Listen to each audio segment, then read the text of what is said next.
सभी यादव भाइयों को जो भी वीडियो देख रहे हैं, जय यादव जय माधव। दोस्तों, अहीर रेजिमेंट को लेकर के मैं लगातार मेहनत कर रहा हूं और लोगों के बीच में जाके जो हमारे समाज के लोग हैं उनसे बातचीत करके उनसे भी समर्थन, सहयोग, आशीर्वाद ले रहा हूं। मैंने वादा किया था कि समाज के लोगों के पास जाऊंगा, उनसे भी बातचीत करूंगा, उनका मार्गदर्शन लूंगा और उनसे पूछूंगा कि अहीर रेजिमेंट बनने में कहाँ दिक्कत आ रही है और क्या आगे करना चाहिए। और आप लोग जो दूर दराज बिहार, झारखंड, यूपी, उत्तराखंड, केरला, तमिलनाडु, जहाँ से भी देखते हैं वीडियो को, इतना प्यार देते हैं, आप लोग वहाँ पर कैसे इस मुहिम से जुड़ सकते हैं और आप लोग समाज के लिए कैसे योगदान दे सकते हैं। मेरे साथ इस समय डॉक्टर अरुणेश यादव जी मौजूद हैं, जो प्रोफेसर हैं और बहुत बारीकी से चीज़ों को सामने रखते हैं और अहीर रेजिमेंट को लेकर के बहुत ही एक्टिव रहते हैं और एक संस्था भी चलाते हैं, यदुवंशी कल्याण ट्रस्ट, को लेकर के अपने यादव समाज के लिए बहुत भलाई का और चाहे किसी भी काम में योगदान करते हैं। उनसे बातचीत करूंगा, जानूंगा कि आखिर अहीर रेजिमेंट कब तक बनेगी, कब वो दिन आएगा जब हम यादव के सैनिक जो हैं, वीर सैनिक, उनके यहाँ पर कंधे पर अहीर रेजिमेंट का वो तमगा हासिल होगा। सर, सबसे पहले आपका स्वागत है। जय यादव जय माधव। जय श्री कृष्ण, जय यादव जय माधव, जय यदुवंश।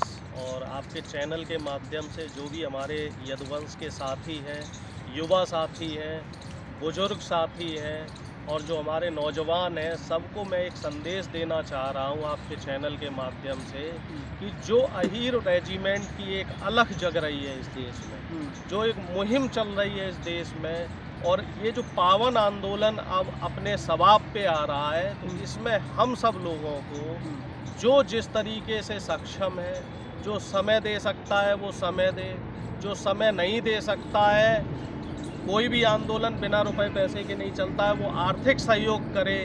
और दूसरी बात ये है, अब लोगों के दिमाग में एक सवाल ज़रूर आएगा, जो आप भी अपने वीडियो के माध्यम से कहते हैं कि भाई अहीर रेजिमेंट क्यों और हम इस मुहिम को क्यों आगे चलाएं। बिल्कुल। भाई एक बात ये समझिए कि हमारी जो पहचान है, हमारी जाति की जो पहचान है, उस पहचान को बनाने के लिए हमारे पास कोई एक चीज़ होनी चाहिए और अहीर रेजिमेंट से ज़्यादा मजबूत और ज़्यादा बुनियादी चीज़ हमारे पास नहीं है, क्योंकि हम लोगों का जो इतिहास है वो किसी से छुपा हुआ नहीं है। चाहे वो भगवान श्री कृष्ण रहे हो, उनका जो गौरवमयी इतिहास रहा, कैसे उन्होंने कूटनीति से पूरे दुश्मनों को, महाभारत का जो आंदोलन हुआ उसमें उनकी कूटनीति विश्व जाहिर है। और जो भगवान श्री कृष्ण है, इनको सिर्फ हिंदुओं में ही नहीं पूजा जाता है, इनको हर जाति के, हर धर्म के लोग पूजते हैं। एस्कॉन जो एक श्रृंखला है, जो मंदिरों की श्रृंखला है, ये विदेशों में भी है। तमाम ईसाई और पारसी और बौद्ध धर्म के लोग भी आते हैं और एस्कॉन मंदिरों में आके जो है दीक्षा लेते हैं और भगवान कृष्ण ने जो गीता में उपदेश दिए थे उन उपदेशों को समझते हैं और उसको अपने जीवन में लाने का प्रयास करते हैं। अब आ जाइए आप 1857 की क्रांति में, तो लोग ये कहते हैं कि 1857 की क्रांति हुई और उसके बाद जो आज़ादी का आंदोलन हुआ, उसमें जो हमारे समाज के लोग ये कहते हैं कहीं ना कहीं हमें जो सम्मान मिलना चाहिए था इतिहास में, तो वो सम्मान दबा दिया गया।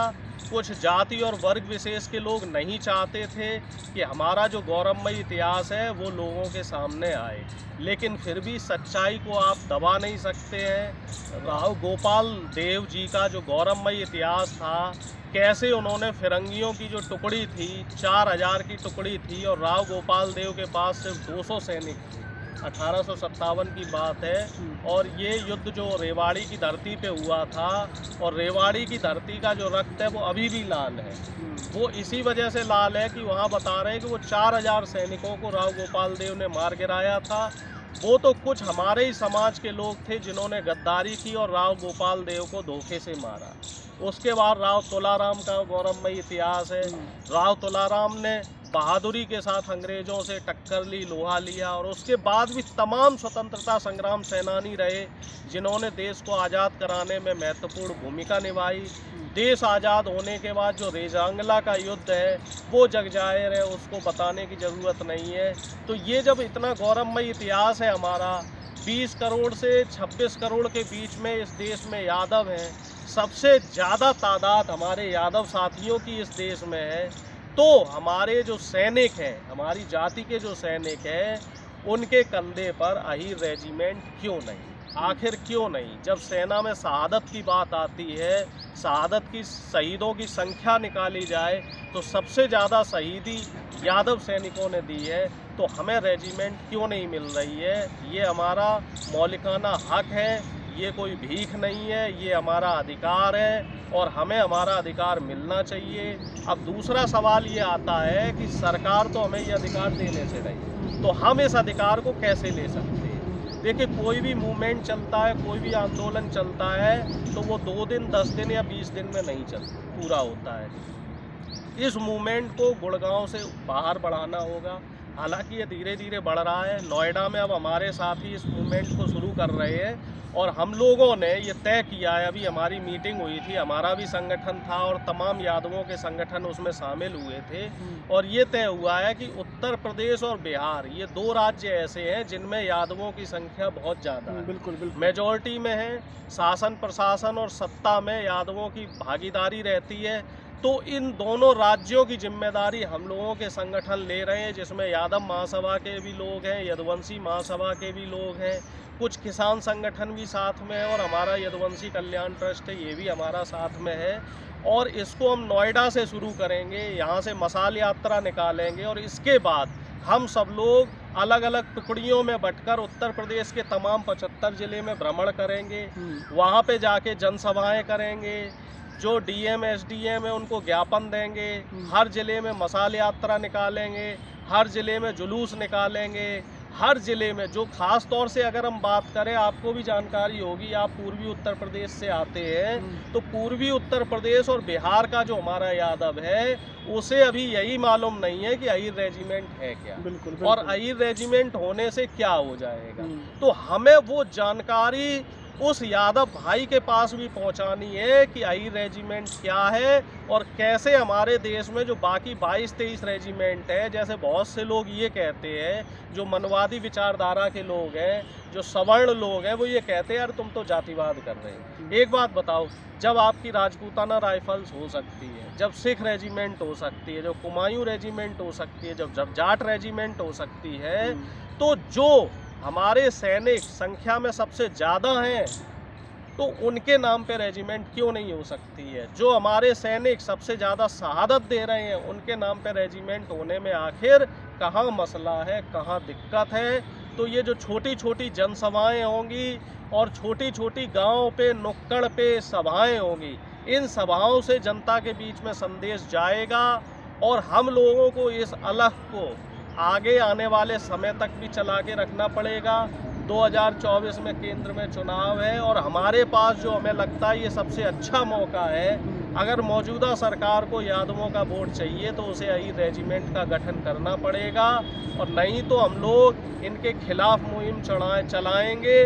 और जो कहते हैं कि यूपी पूरे भारतवर्ष में 15 से लेके 18% तक जो जनसंख्या है वो यादवों की है, तो इतना बड़ा परसेंटेज अगर एकजुट हो जाता है, 25-26 करोड़ यादव अगर एकजुट हो जाते हैं, तो कहीं ना कहीं मुझे लग रहा है ये सरकार की नींव हिला सकते हैं, सरकार को सोचने पे विवश कर सकते हैं। जितने भी सांसद हैं, जितने भी तमाम राज्यों में विधायक हैं, हमें उनसे बात करनी होगी कि वो विधानसभा, विधान परिषद, राज्यसभा और लोकसभा में अहीर रेजिमेंट पे चर्चा करें और इस मुद्दे को बारंबार उछालें। एक बार नहीं, 2 बार नहीं, बारंबार उछालना पड़ेगा। जरूरी है। और अगर हमें घेराव करना पड़े तो हमें संसद का भी घेराव करना चाहिए, हमें बराबर आवाज़ हर ज़िले में उठानी पड़ेगी, हमें अलग अलग तरीके के आंदोलन करने पड़ेंगे, हमें अलग अलग तरीके की जुलूस यात्राएं निकालनी पड़ेंगी, हमें अपने शहीदों को नमन करने के लिए, शहीदों को जो है उनको एक गौरवमयी स्थान देने के लिए, इस रेजिमेंट के गठन के लिए अगर जान की बाजी भी लगानी पड़ी तो जान की बाजी भी लगाएंगे। और क्योंकि आने वाली पीढ़ी को आप क्या देखे जाए, जैसे हमारे जो पूर्वज थे उन्होंने अपनी जान की परवाह न करके देश को आज़ाद किया, तो कम से कम हम लोग कुछ ऐसा कर जाए कि हमारी आने वाली पीढ़ी हमें याद रखे कि हाँ ये कुछ लोग थे, हाँ ये कुछ लोग क्रांतिकारी लोग थे, हाँ ये कुछ जुनूनी लोग थे जिन्होंने ऐसी मनवादी विचारधारा की सरकार से टक्कर ली, अपनी जान की परवाह नहीं की और अहीर रेजिमेंट बनवाकर अहीरों का नाम, यदुवंश का नाम इस देश के इतिहास में स्वर्णिम अक्षरों से लिख दिया। 17 अप्रैल याद रखिएगा, 17 अप्रैल दिन रविवार को नोएडा में बहुत भारी संख्या में यादव समाज, हमारे यादव समाज के लोग इकट्ठा हो रहे हैं। वहाँ से वो मशाल जलेगी, वो बात वहाँ पर रखी जाएगी, वहाँ से विचार विमर्श होगा और वहाँ से सभी लोग तैयारी करेंगे। वो विमर्श आएगा कि कैसे यादव रेजिमेंट जो है, अहीर रेजिमेंट है, उसको लेकर के किस तरह से आगे बात चलेगी। पूरा यूपी बिहार में वो यात्राएं होंगी। तो 17 अप्रैल को आप अगर आसपास रहते हैं, नोएडा के आसपास, नोएडा तो प्रथला चौक पे नोएडा शाम को 5 बजे पहुंचना है। भव्य मशाल यात्रा निकाली जाएगी। पूरे नोएडा में एक संदेश दिया जाएगा, जहां पे नोएडा, गाजियाबाद और आसपास के क्षेत्र के हजारों यादव आ रहे हैं। और मैं ये कहता हूं कि यहाँ जातिवाद से ऊपर उठकर जो भी कम्युनिटी के लोग हैं, जो हमारी विचारधारा से सहमत हैं, क्योंकि जब हम आप लोगों का सहयोग करते हैं, किसान आंदोलन हो या तमाम जो आंदोलन हुए हैं, छात्रों के आंदोलन हुए, डॉक्टर्स के हुए हैं, तो जब हम लोग वहाँ आपको सपोर्ट कर सकते हैं और अब हमें आपके सपोर्ट की ज़रूरत है, आपकी मदद की ज़रूरत है, आपके साथ की ज़रूरत है, तो आप सब लोग भी जातिवाद से उठकर हमारा सहयोग करें और प्रथला चौक पे शाम को 5 बजे इस भव्य जुलूस यात्रा में आप सभी लोग बढ़ चढ़ कर हिस्सा लें। 17 तारीख को दिन रविवार को 1 घंटे का समय निकालें और इस पवित्र आंदोलन का हिस्सा बने और अपना नाम भी देश के गौरवमयी इतिहास में स्वर्णिम अक्षरों से लिखवाएं। तो इस वीडियो में यही, लेकिन कमेंट करके आप ज़रूर बताइएगा कि डॉक्टर अरुणेश यादव जी हैं, जो प्रोफेसर भी हैं, उनकी बातों में क्या आपने सीखा और किस तरह से आप अपने गली, नुक्कड़, चौराहे पर किस तरह से गोष्ठियाँ लगा करके, समाज में जा कर के बातचीत करके अहीर रेजिमेंट के लिए किस तरह से आप योगदान देंगे। कमेंट सेक्शन में आपके उत्तर का मुझे बेसब्री से इंतजार रहेगा। कोई भी सवाल होगा आप पूछिएगा, मेरा नंबर चाहिएगा, मैं वहाँ पर डाल दूँगा। और चैनल के जुड़िए और वीडियो को शेयर कीजिए। जितना शेयर करेंगे उतना ही अहीर रेजिमेंट बनाने में आपकी भूमिका होगी। आप कुछ नहीं कर सकते हैं तो कम से कम वीडियो को शेयर कीजिए, इस बात को दूर तक पहुंचाइए और बेल आइकन दबा करके चैनल को सब्सक्राइब कीजिए। जय यादव, जय माधव। जय यादव, जय माधव, जय दादा श्री कृष्ण। अहीर रेजिमेंट हक है हमारा, लेकर रहेंगे।